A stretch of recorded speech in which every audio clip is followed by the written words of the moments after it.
안녕하세요. 그네모타임 플러스입니다.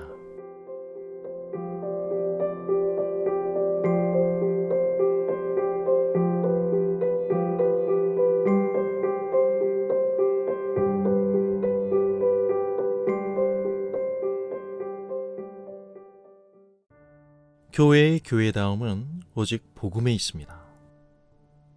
요한계시록 3장에는 7교회 중에 하나인 사대교회가 나옵니다.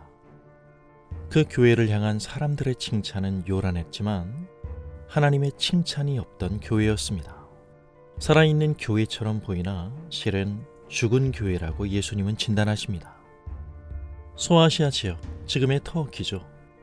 고대의 왕국이었던 리디아의 수도인 사대는 높은 산 위에 세워진 난공불락의 요새와 더불어 풍부한 금의 매장량으로 인해 크로이소스 왕 때 최고의 전성기를 구가합니다.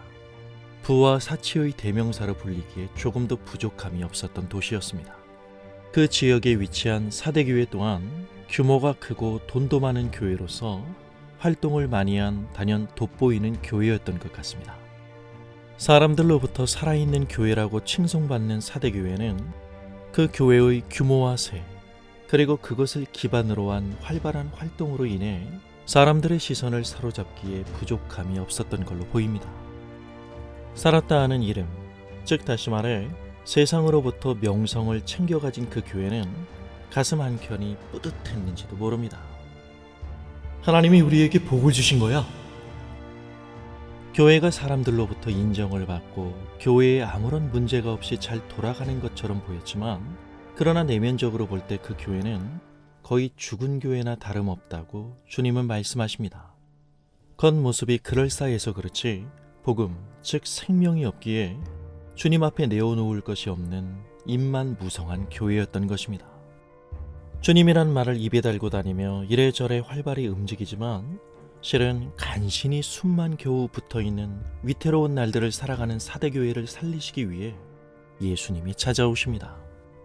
그들이 거둔 성공 뒤에서 자신들도 깜빡 속아 넘어간 자뻑 신념과는 달리 주님은 그들의 내면의 상태를 정확하게 간파하십니다. 주님의 그 진단과 처방만이 사대교회가 살 수 있는 길이기 때문입니다. 사대교회에 주신 주님의 처방은 무엇인가요? 웨이크업, 깨어나라. 그리고 다시 복음을 굳게 붙들라고 말씀하십니다. 교회 안에 복음의 진리를 바로 세우는 것입니다. 문제의 핵심은 명료합니다. 사대교회는 자신들의 활발한 열심이 마치 자신들의 신앙을 반영한다고 착각한 것입니다. 물론 그럴 수도 있겠죠. 그러나 복음에 대한 이해가 빈약할 때 교회 또한 하나님의 일하심보다는 당장 효과를 내는 물리적인 힘과 영향력만을 중시하게 됩니다. 결국 교회의 가치의 핵심은 변질됩니다. 사람들은 예배, 기도, 헌금, 봉사, 손으로 꼽을 수 있는 몇 가지의 활동 속에서 자신이 갖고 있는 종교적 개념들을 확대하고 해석하기를 좋아합니다. 게다가 이 개념들은 자체 왜곡 발전까지 합니다. 자신들이 누구보다도 하나님을 위해 열심히 일한다고 생각하는 것이죠. 복음서에 보면 바리새인들이 그랬죠. 이런 주장은 듣기에 따라 매우 감동적일 수는 있겠지만 그 속에는 매우 위험한 생각이 담겨 있을 수 있습니다. 우리의 종교적 본성은 우리와 하나님 사이를 성과 관계로 이해하는 데 익숙합니다. 결국 기독교 신앙이 하나님 앞에서 인격적인 반응이 아닌 신앙을 방법화하는 오류에 빠지게 됩니다. 마치 아이가 아빠에게 원하는 걸 얻어내기 위해 아버지의 비위를 맞추는 수법이 무엇인지를 터득한 것처럼 말이죠.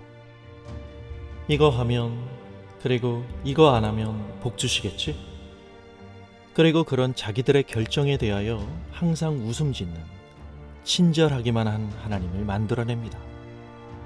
오늘 교회의 현실을 더 위급하게 만들고 있는 건 뭐라고 생각하시나요? 교회가 돈이 없어서인가요? 멋진 교회당 건물이 없어서인가요? 일할 사람들이 많지 않아서인가요? 정말 이런 것이 우리에게 충족될 때 그걸 하나님의 영광이라고 말할 수 있을까요?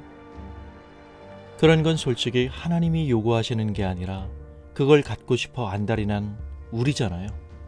우리의 욕망이 가장 강하게 호소하는 거 아닌가요? 사대교회에 찾아가신 예수님이 뭐라고 말씀하셨는지 다시 들어보세요. 깨어나라. 정신 차리라는 말입니다. 교회의 힘은 규모와 세에서 나오지 않습니다. 오직 하나님의 은혜의 복음에서만 나옵니다. 많고 크다는 규모와 세에 팔려진 복음을 다시 찾아와야 합니다. 인간이 참으로 십자가 앞에 서게 될 때에 사람들은 그제서야 비로소 그 건널 수 없는 하나님과의 간격을 깨닫게 됩니다. 동시에 십자가는 예수 안에서 그런 죄인을 대하시는 하나님의 그 큰 사랑이 어떠한 것인지를 분명히 보여줍니다. 교회는 다시 이 복음 앞에 서야 합니다. 이 영광스러운 복음 앞에서 사람들은 비로소 자신이 그 무엇도 아닌 오직 하나님의 위대하심에 목말라 있었다는 걸 알게 됩니다. 주님의 교회에게 복음을 맡기신 이유가 바로 여기에 있는 것입니다. 감사합니다.